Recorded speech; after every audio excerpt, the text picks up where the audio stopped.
A massive Navajo war party encircled his homestead because of the mercy he showed to their young daughters. Jack Riley lived alone in a weathered timber cabin on the canyon's brink, filling his days with tracking wild game, fixing gear, and holding to a calm life away from any strife. That life turned upside down the instant he came across two young Navajo girls down by the river, hurt, terrified, and hardly able to move. Their ponies had panicked and fled, one girl's ankle badly twisted, the other battered and weak from the fall. Jack paused only a heartbeat, then scooped them up carefully and brought them into his cabin. He treated their injuries with ointments he'd learned from old frontiersmen, fed them hot broth, and helped them build their strength again. They spoke little of his tongue, but their eyes softened with trust as he mended a torn moccasin and eased the others' fears with slow, gentle signs. When they were well enough to go, they left without a sound, but one turned back, pressed her small hand to his heart in a gesture he didn't know, yet it warmed him through. Days rolled on, and Jack thought it was done until a low thunder shook the canyon floor. He walked outside and froze. Hundreds, no, nearly 1,000 Navajo riders crested the far ridge, moving as one perfect wave. They rode down with quiet power, forming a vast circle around his cabin, no escape possible. Lances raised steady, horses still as stone. Jack's hand drifted near his gun from pure reflex, but he knew fighting was folly against such numbers. He stood tall, waiting. A tall Navajo leader dismounted and approached, eagle feathers in his hair, a turquoise necklace marking his rank. Jack braced for judgment, maybe worse, for stepping into tribal matters. But the leader raised an open palm, peace. First in his own language, then rough English, he spoke. The girls Jack saved were kin to a great elder, and word of his kindness had raced through every camp. To protect the young ones, that carried sacred weight.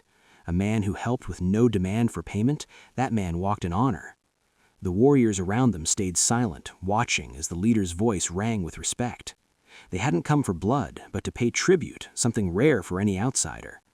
Jack listened, heart pounding, as the leader shared an old Navajo way.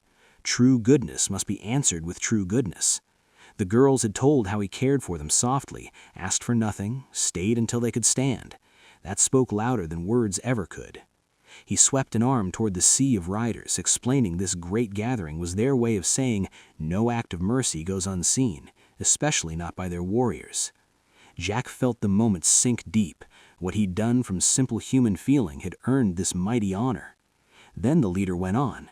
Scouts had seen dangerous outlaws drifting close to Navajo lands, the kind who hit lone settlers hard. They feared for Jack, alone out here. Because he had guarded their children, now they would guard him before trouble came knocking. Jack swallowed hard, a mix of wonder and gratitude washing over him. The leader extended a strong forearm, warrior to warrior. When Jack gripped it, the circle of riders lifted a deep, rolling chant that filled the canyon, not a war cry, but a song of pride and brotherhood. Standing there on his porch, ringed by warriors farther than sight, Jack knew everything had changed. He had acted without hope of reward, yet here they stood, offering a shield greater than thanks. Their protection, born from kindness, freely given. As the grip broke, Jack understood he was no longer just a solitary rancher on empty land. He'd been welcomed into the deep honor of a proud people who returned loyalty with loyalty and never forgot care shown to their own. The canyon fell hushed after the chant faded, the air still alive with its meaning.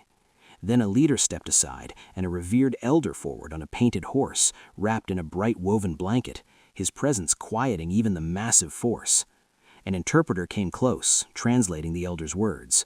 Gratitude, in their way, demanded more than spoken thanks. It called for a real mark of respect. The girls came from a respected family.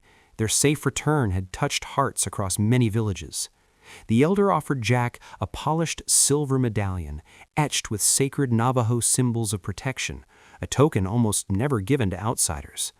Jack took it with both hands, slipping it against his chest as the elder spoke of the girls' stories. How Jack tended them gently, sought no gain, respected their ways. A man's true spirit shows when no one is watching. As the elder pulled back, the leader returned.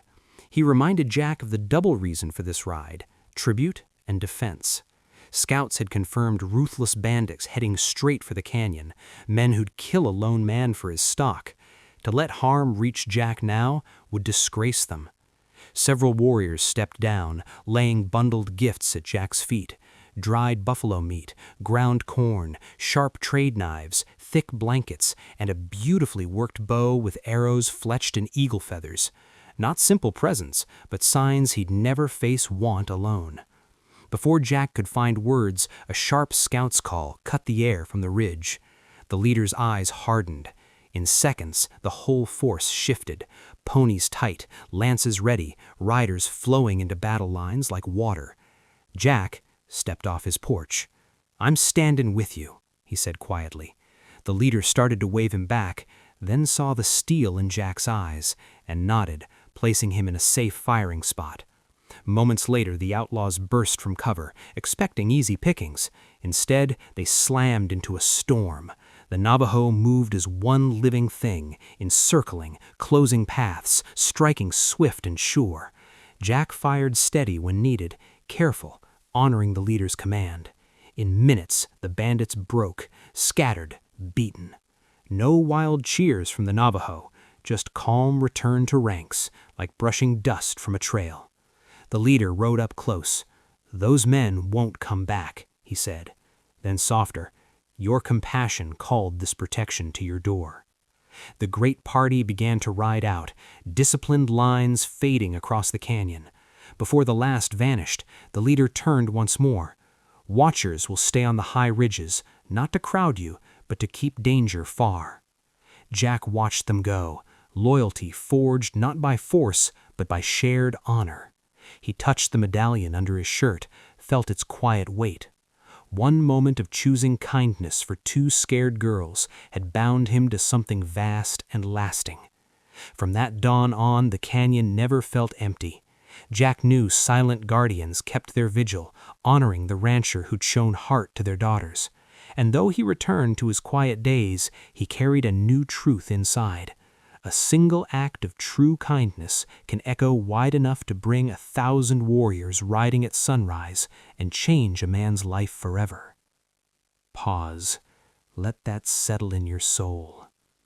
Friends, if this story stirred something in you, hit that like button right now, subscribe to the channel for more powerful tales like this, and turn on the bell so you're first for the next one.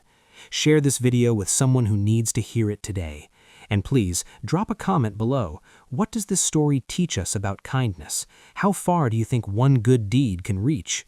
Also, tell me where you're watching from. New Mexico? California? Maybe Australia or Europe? I read every single one. Love knowing where this story is touching hearts around the world. One more time, like, subscribe, comment your thoughts and your location, and share it far and wide. Thank you for being here. See you in the next story.